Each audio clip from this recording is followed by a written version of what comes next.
О, и Бек приехал. Бек? А что он здесь делает? Я его позвал.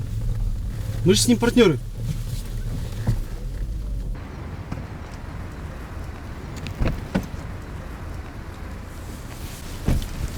А что так рано приехал? Да я думал, в этом районе с утра пробки будут, что-то не было. Здравствуйте, Милаки. Здравствуй, Бек. Я не рассчитывал, что нас будет трое. Пропуска были выписаны только на меня и Даньяра.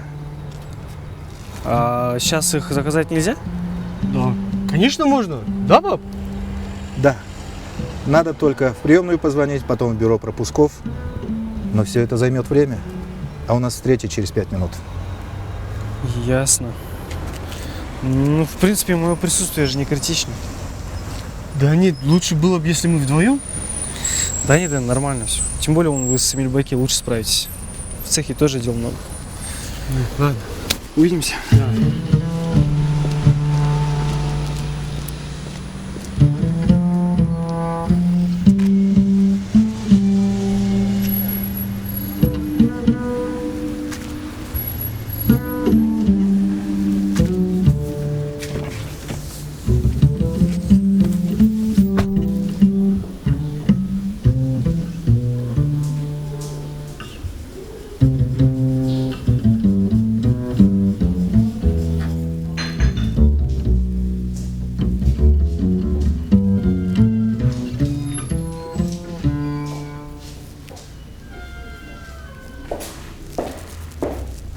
Камила?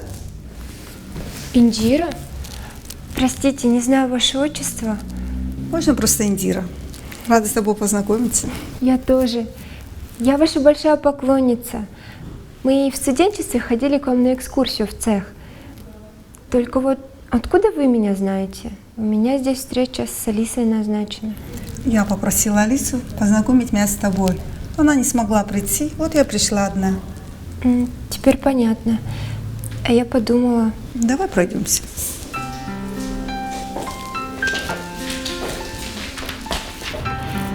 Алиса предложила мне создать полноценную коллекцию для ее конкурса. Я сначала отказалась, сказала, что не созрела. А теперь решила, что смогу. И должна была сегодня дать ей согласие. Да, Алиса говорила мне об этом. Ого.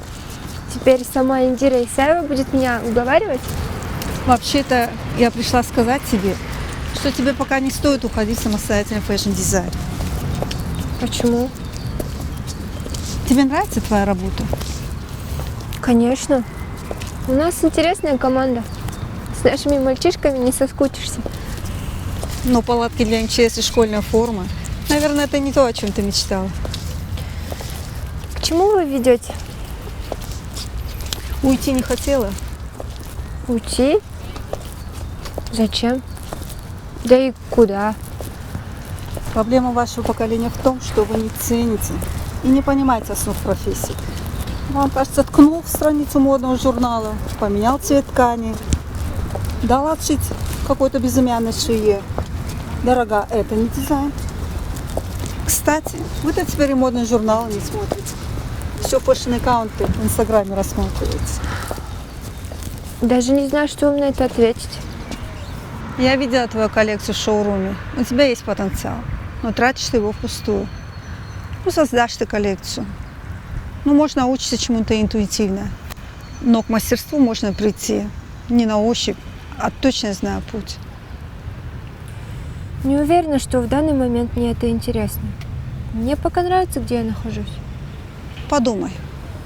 Если хочешь добиться чего-нибудь в этой профессии, приходи ко мне работать. Обещаю, сладко не будет. Никто с тобой церемониться не будет. Но тебя научат работать руками.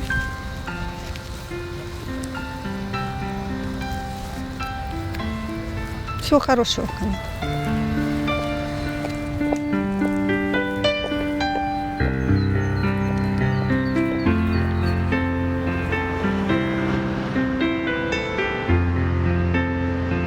Байке, мне плевать на ваш возраст.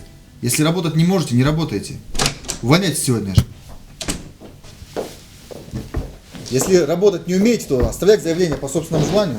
Сегодня же уходите. Я сам приму, лично в отдел кадров отвезу. Хорошо. Уф. Здравствуйте, Андрей Викторович. Рад вас видеть. Здравствуй, Гайрат. А это кто? Помощник ваш новый? Ну, помощника, как ты, я так и не нашел. Пришлось подтянуть своего сына Даньяра. А, Данчик. Не узнал? Богатым будешь. Ну что, давайте к делу, как говорится, без прелюдий. В общем, у меня есть заказ. У вас есть возможность его выполнить. Эмиль Викторович, у нас все как обычно. Денег мало, сроки горят. И как бы хорошо мы работу не выполнили, счетники нас все равно сделают. А заказчик серьезный, подводить нельзя. Там какой-то строительный магазин, да, где-то в России? Да, сеть магазинов в Москве и в Питере. Там в основном наши гастарбайтеры закупаются. Я Даньяру уже рассказывал. Я познакомил Гайрата со своим другом из Министерства энергетики. Теперь уже они работают напрямую. Ну, а зачем нам посредники? Как, Эмиль Викторович, вы нас учили, правильные друзья – это главный источник власти, да? Ну хорошо. А когда договор будем подписывать? Какой договор? Мы с Эмилем Викторовичем не первый год замужем. Заказ железный. Договоров бумаг не надо. Надо просто начать шить. Ну, тогда давай поподробнее. Количество, сроки. А вот теперь дело говорим.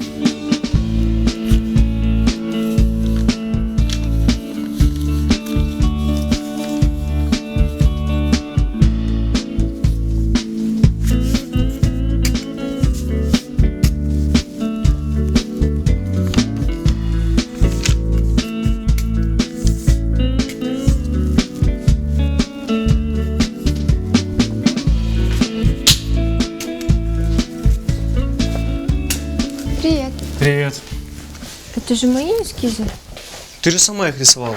Не помнишь уже? Это было в прошлой жизни.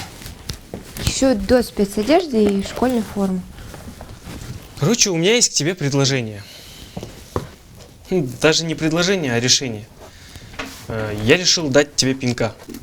Чего? Ну, фигурально. Тебе надо работать над своей модной коллекцией. И я буду стоять у тебя над душой. До последней пришитой пуговицы. Даже не знаю. Не думаю, что это хорошая идея. Как так? Ты же совсем другое говорила. Ну, ты же знаешь, что скажет Дэн. Это лишь бизнес, коллекция есть деньги. Допустим, Дэна я уговорю. Дела у нас сейчас идут отлично. Тем более, ты же подашь коллекцию на конкурс. И если выиграешь, то получишь денежный приз. Ну и плюс деньги от продажи коллекции. Это все, конечно, очень привлекательно звучит. Но не думаю, что у меня получится. Мне не хватает навыков. А что происходит? Тебе будто внушили неуверенность в себе. Ты с кем-то разговаривала на эту тему? Ты знаешь Индиру Исаеву? Ну, слышал. Бизнесвумен, дизайнер. Ну, такая вся, дьявол носит Прада. Так вот, она мне посоветовала сначала обучиться навыкам профессии, прежде чем браться за коллекцию. Ну и позвала работать к себе. Чё?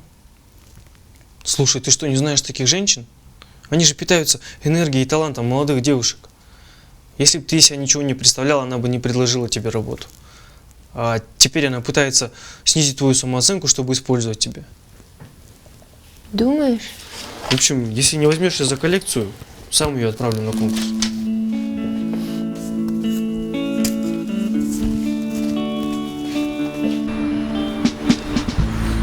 Слушай, ты кушать хочешь? А можно было бы? Как раз и завтракал. А где? Пойдем.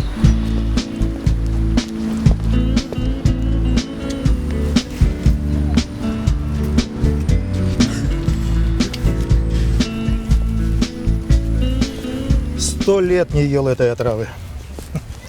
Гадость, но вкусно. Ты чего такой кислый? А чего вы ведете себя так уверенно? Я думал, это вы ему помогли туда устроиться. А, ты насчет его борзоты?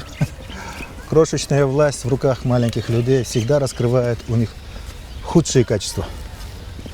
Он просто недалекий парень. Не бери в голову. Да и вообще, двигать чужих людей на госслужбу – дело неблагодарное. Двигаться надо по-семейному, а у нас даже двигать некого. А как же был Джизде? Какой от него толк? Палатки шить.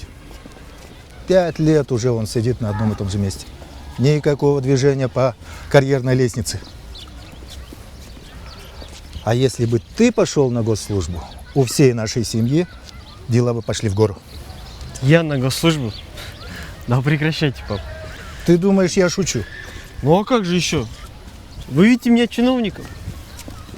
5 дней в неделю, 8 часов в день. В этом костюме, галстуке.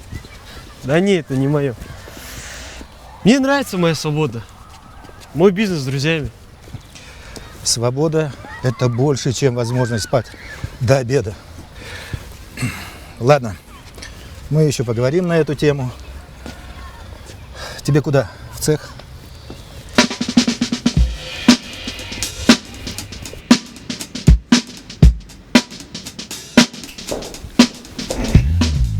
Ну что, дети мои, готовы к трудовой обороне? Не вижу радости в глазах. Нам такой заказ выпал. Как раз по тесту возможностей обоих цехов. Настолько большой заказ? Нам нужно шить 3000 комплектов спецодежды. Камил, нужно разработать крутой дизайн, чтобы не было стыдно перед московскими заказчиками. Издеваешься, Дэн? Так называемый дизайн спецовки может нарисовать и сшить любая швея. Для этого дизайнер не обязателен. Дэн, слушай, ну девчонки могут сами справиться со спецовкой, а Камила в это время будет работать над коллекцией. Какой коллекции? А, этой коллекции. Ребят, вы меня извините, но наш прошлый опыт, по-моему, говорит сам за себя. Теперь ты один принимаешь решение? Так и думал, что обидишься. Я не обиделась. Бро, мы должны найти какой-то компромисс. Может, у папы получится немного передвинуть сроки. Ладно, я попробую поговорить с ним. Но под коллекцию выдели только 2 машинки. 2 машинки будет достаточно. Камил, ты не думай, я не строю себя босса, но возможность шить коллекцию – это роскошь, которая наносит такие скучные заказы, как спецодежда.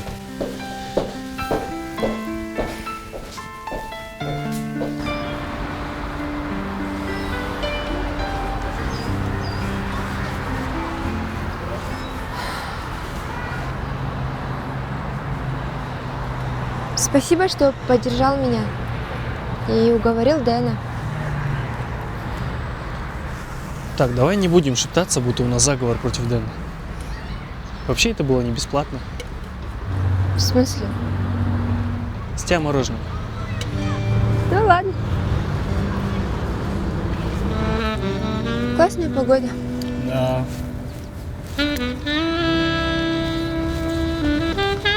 Давай теперь перестанем делать вид, что ничего не происходит. Так, а что происходит? Почему ты так близко к сердцу воспринимаешь эту ситуацию с Жанной? У меня с ней ничего нет. Что мне сделать, чтобы это объяснить? Ничего я не воспринимаю.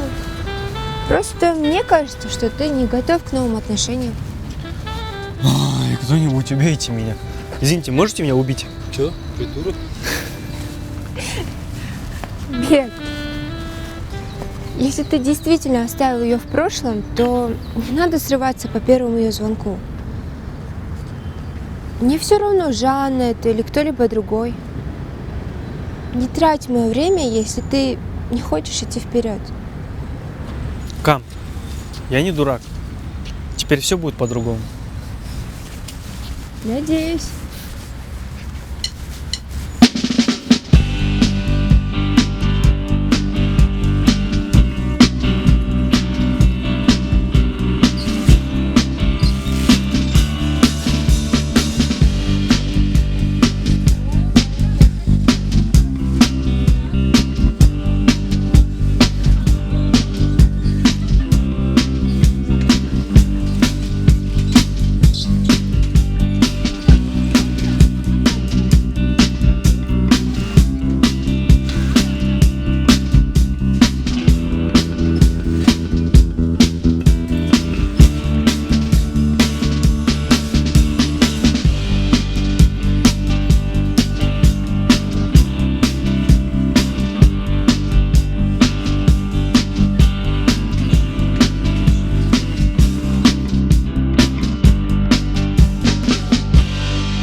О чем ты хотел со мной поговорить?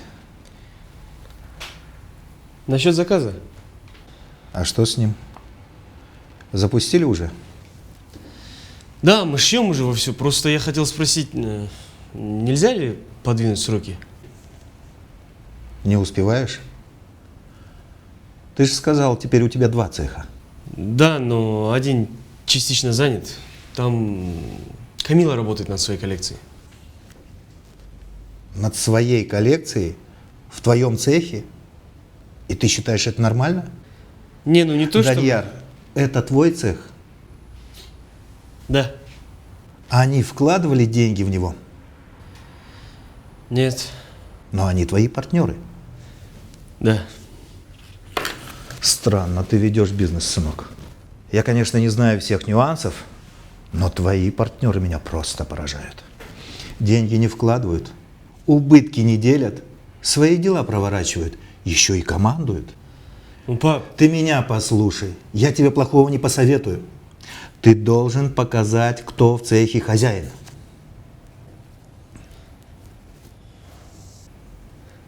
Чего ты молчишь? да думаю просто. Возможно, вы и правы. Конечно, прав. И вообще, что ты тратишь свое время с этими дармоедами? Ты о государственной службе думал? Ну, кем я туда пойду? Завхозом? Если ты скажешь, что готов работать, я тебе уже через полчаса дам список позиций.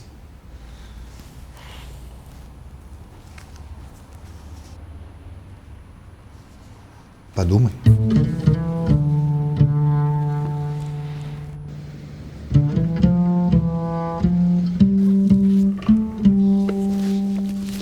Позвала бы я выполнить.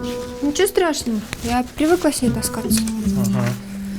Раз Дэн выделил всего 2 машинки, решила и свои притащить. Кстати, он сегодня не в духе. Почему?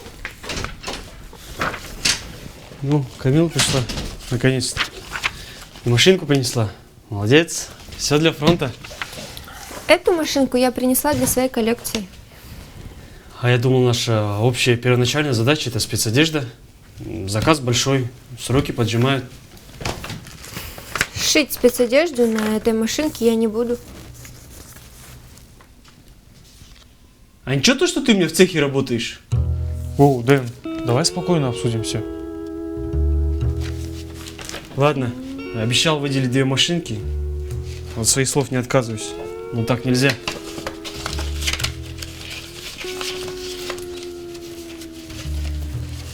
Поставь сюда, пожалуйста, здесь будет удобнее. Ребята, а кто брал деньги из кассы? Я. А для чего?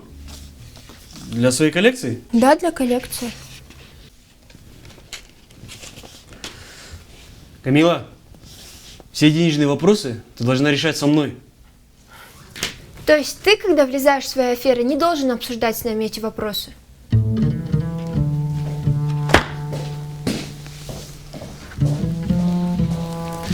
Я с ним поговорю.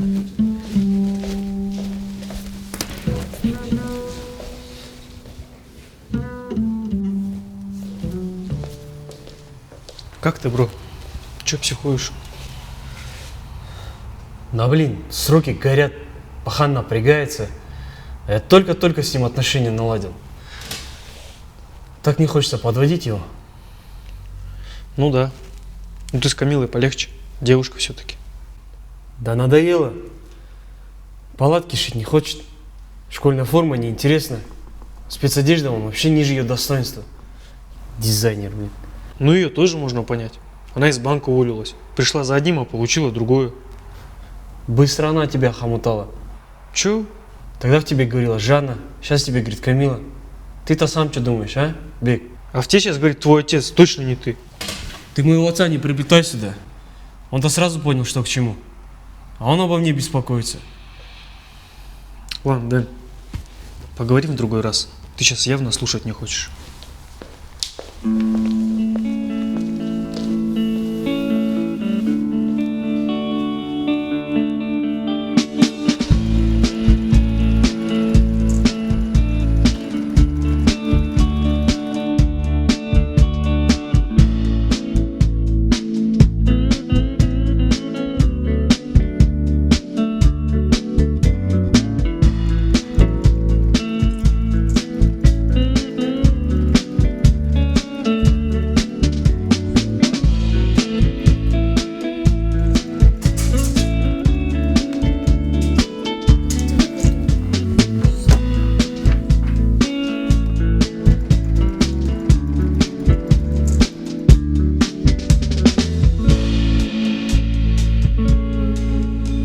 Ну, отлично.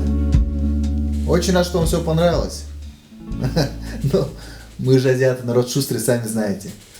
Ну, в общем, обращайтесь. Любые сроки, любые объемы. Всего хорошего, давайте. Ничего не рассказывай, знаю, что все хорошо. Все, конечно, хорошо. Хотел с вами один вопрос обсудить. Я некоторые расходы понес, пока для вас эту сделку оформлял. Хайрат, тебе что, расходы по служебной связи возместить? Нет, я просто хотел поздравить вас с первой сделкой. А расходы, это чтобы вы знали, что как я сильно ценю все, что вы для меня сделали. Я знаю, Хайрат. Ну так что там с оплатой теперь? Скиньте свои реквизиты, а москвичам напрямую перечислят. Спасибо тебе, Хайрат. Очень ценю дружбу с тобой. Я тоже в байке. С первым заказом.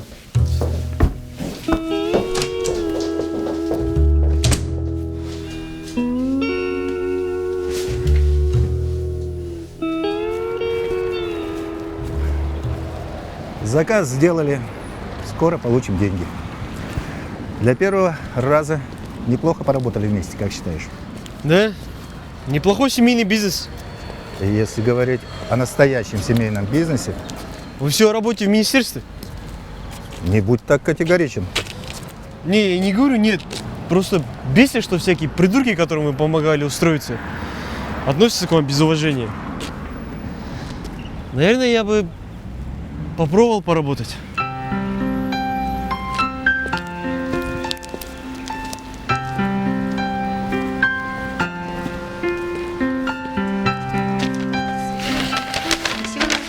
Вам спасибо. До свидания.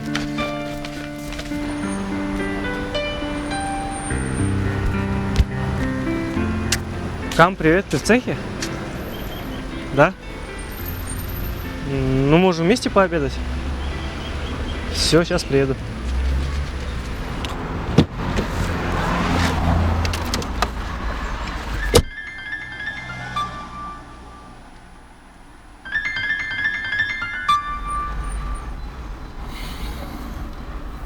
Жанна, пожалуйста, ну не звони мне больше. Да не буду я тебе больше звонить. Очень надо. Помоги просто вещи из квартиры перетащить. Я ее продам, свалю, и ты меня больше не увидишь. Найми грузчиков, для этого даже мозг напрягать не надо. Ты такой умный. Я тут в квартире, между прочим, одна. А если меня эти грузчики изнасилуют? Ты об этом подумал? Ладно, сейчас приеду.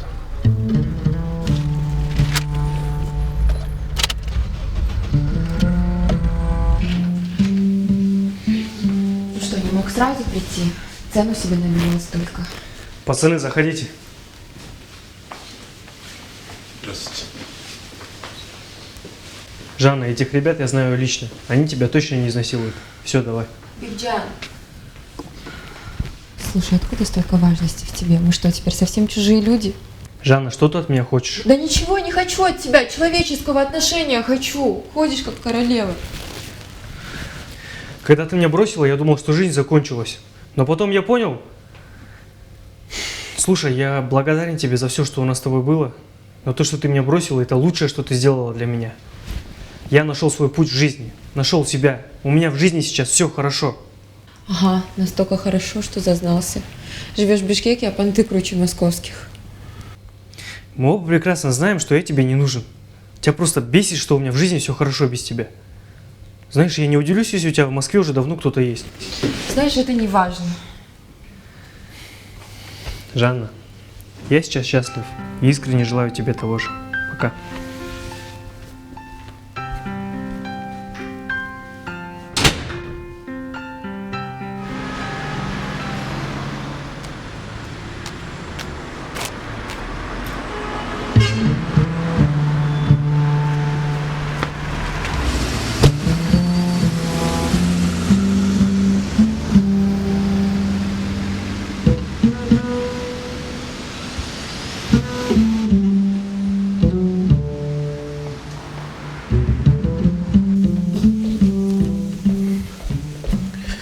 Ребят, вы сейчас будете в шоке.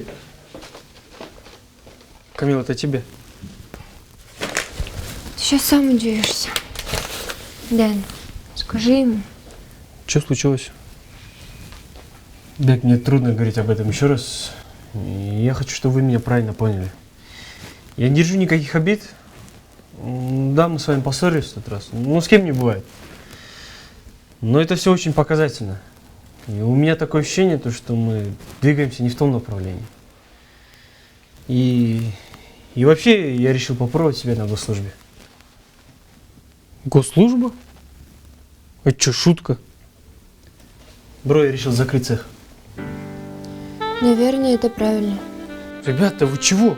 Все же хорошо. Мне тоже предложили работу, на которую я собираюсь согласиться. Ребят, мне понравился наш эксперимент, но если у команды нет общей цели, то зачем все это? В общем, аренда оплачена до конца месяца. И у вас есть больше недели, чтобы спокойно перевести свои вещи. Ключи надо будет отдать хозяйке, и ее номер ты знаешь. Ладно, давайте.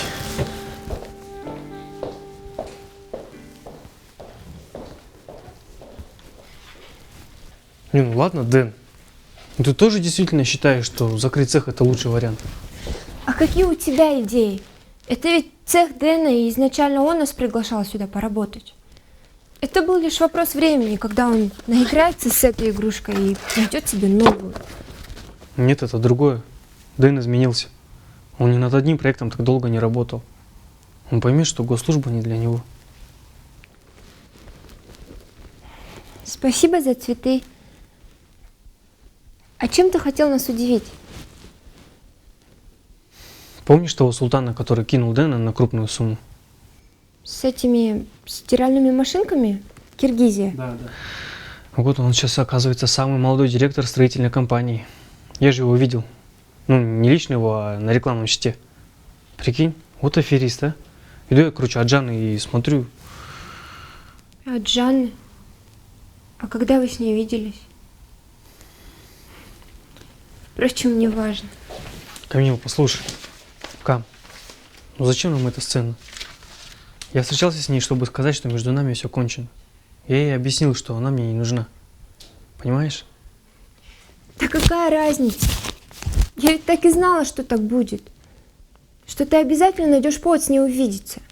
На финальный разговор, решить ее проблемы, проводить до самолета. Боже, как это все унизительно. Кам, да постой ты на секунду. Мне не нужна Жанна. Мне нужна ты. Я хочу быть с тобой. Потому что ты меня делаешь лучше. Мы должны быть вместе. Теперь попробуй мне сказать, что я тебе не нужен. Мы запутались. Мы все смешали в кучу. Работу, дизайн, отношения. Нам нужно сделать паузу.